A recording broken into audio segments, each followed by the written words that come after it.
প্রথমেই পনির নিয়ে নিচ্ছি। তো আর একটা বাটিতে আমি আদা ও রসুন বাটা নিয়েছি আর বেসন।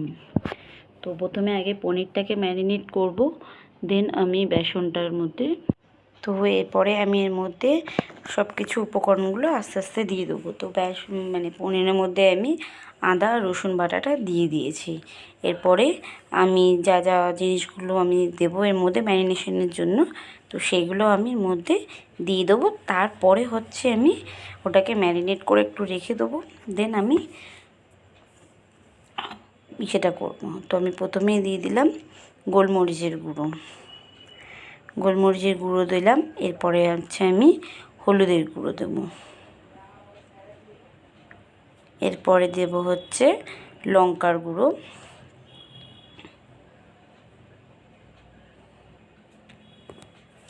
তো এবারে আমি দিলাম হচ্ছে লঙ্কার গুঁড়োটা যে যার মতন, যে যতটা ঝাল পছন্দ করে সেই অনুযায়ী বুঝে দেবে। তো আমি একটু বেশিও ঝাল না, একদম কমও না, মিডিয়াম ঝালের জন্য আমি সেরকম বুঝে দিলাম। এরপরে আমি জিরে গুঁড়ো দিলাম, একটু ধনে গুঁড়ো দিলাম। এরপরে হচ্ছে আমি এর মধ্যে একটু নুন দেব, নুনটা হচ্ছে পরিমাণ মতন নুন দিলাম। দিয়ে এবার এটাকে আমি ম্যারিনেট করব।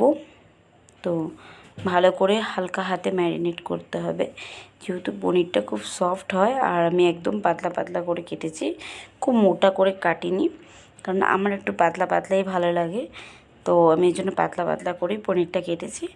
তো ওটা ম্যারিনেট করতে গেলে একটু হালকা হাতে ম্যারিনেট করতে হবে।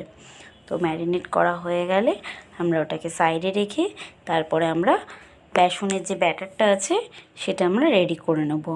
তো বেসনের ব্যাটারের মধ্যে আমরা আস্তে আস্তে একে একে সব উপকরণগুলো দিয়ে দেবো। তো প্রথমে বেসনটার মধ্যে আমরা দেব হচ্ছে হলুদের গুঁড়ো দিয়ে দিলাম। এরপরে এই বেসনের মধ্যে একটু ঝাল ভাব থাকলে খুব ভালো লাগবে, তো ওই জন্য আমরা একটু লঙ্কার গুঁড়ো দিলাম। লঙ্কার গুঁড়ো পরিমাণটা মোটামুটি রাখলেই হবে, কারণ না আমরা ওর মধ্যেও পনিরের মধ্যেও দিয়েছি, তো ওর মধ্যেও দেওয়া যাবে। একটু গোলমরিচের গুঁড়ো দিলাম, দিয়ে এবার এর মধ্যে আমরা হচ্ছে নুন দিয়ে দিলাম। নুন দেওয়ার পরে এর মধ্যে আমরা একটু হচ্ছে চিনি অ্যাড করব। তো চিনিটা হচ্ছে একটু বেসনের মধ্যে একটু তেতো তেতো ভাব থাকে, তো সেটার জন্য আমরা চিনি এর মধ্যে একটু অ্যাড করলাম, জাস্ট অল্প একটু, খুব বেশি না, অল্প একটু জাস্ট চিনিটা এর মধ্যে অ্যাড করলাম। তো চিনি অ্যাড করার পরে এটাকে আমরা হালকা করে মিক্সড করে নেব। তারপরে আমরা ব্যাটারের মধ্যে জল দিয়ে ব্যাটারটাকে রেডি করব। তো আমরা আগে ভালো করে এটাকে মিক্সড করে নিচ্ছি। তো এটা মিক্সড হয়ে গেলে পুরোপুরি, তারপরে আমরা এর মধ্যে জল দেবো। আর ব্যাটারের কিন্তু খুব লাইটও একদম লিকুইড ফর্মে হবে না, আবার খুব মোটা হবে না, মিডিয়াম রাখবো, যাতে আমাদের পনিরগুলো ভালো করে কোট করে নিয়ে আমরা তেলে ভাজতে পারি। তো আমরা সেটা হচ্ছে খুব ভালোভাবে আগে অল্প জল দিয়ে পুরো ব্যাটারটাকে ভালো করে ফেটাতে হবে, যাতে এর মধ্যে কোনো লাম্পস না থাকে। তো ওটা দেওয়ার পর আমরা জলটা পরিমাণ মতন অল্প অল্প করেই দেব, দিয়ে আমরা ওটাকে পুরোটা রেডি করব। তো ওটাকে আমরা ফেটিয়ে নিচ্ছি।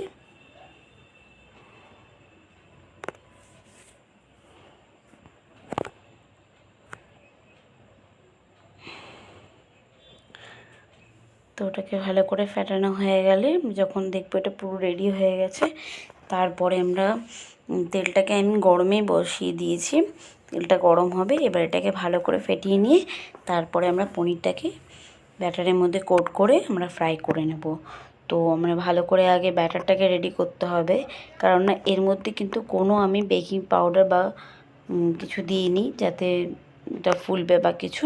এটা নর্মালি হবে, ঘরোয়া রান্না, আর যাতে চটজলদি রেডি হয়ে যায় সেই জন্য আমরা এটাকে রেডি করব। তো আমরা ম্যারিনেটটা আর একবার জাস্ট করে নিচ্ছি পনিরের ম্যারিনেটটা। তো পনিরের ম্যারিনেটটা করে আমরা এর মধ্যে দিয়ে চামচিতে করে করে আমরা তেলের মধ্যে দেব। তেলটা গরম আছে, এবার আমরা মধ্যে ছেড়ে দিচ্ছি। তারপর আমি দিয়ে পুরো আস্তে আস্তে করে উল্টে দু সাইড লাল লাল করে ভেজে নিয়ে আমরা এটাকে সার্ভ করি।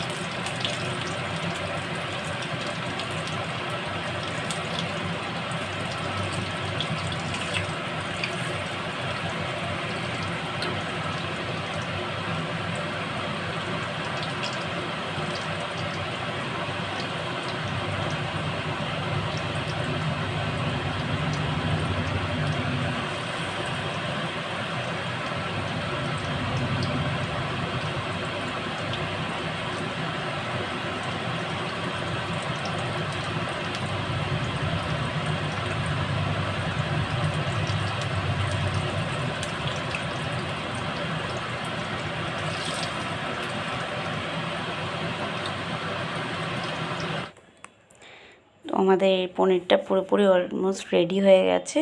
দু সাইডে আমরা লাল লাল করে ভেজে নিয়েছি। এবার হচ্ছে আমরা এটাকে পরিবেশন করে দেখাচ্ছি। তো আমার পনিরটা রেডি হয়ে গেছে, আমি সার্ভ করছি। তো কেমন লাগলো রেসিপিটা আমাকে একটু জানাবেন কমেন্ট বক্সে। Thank you.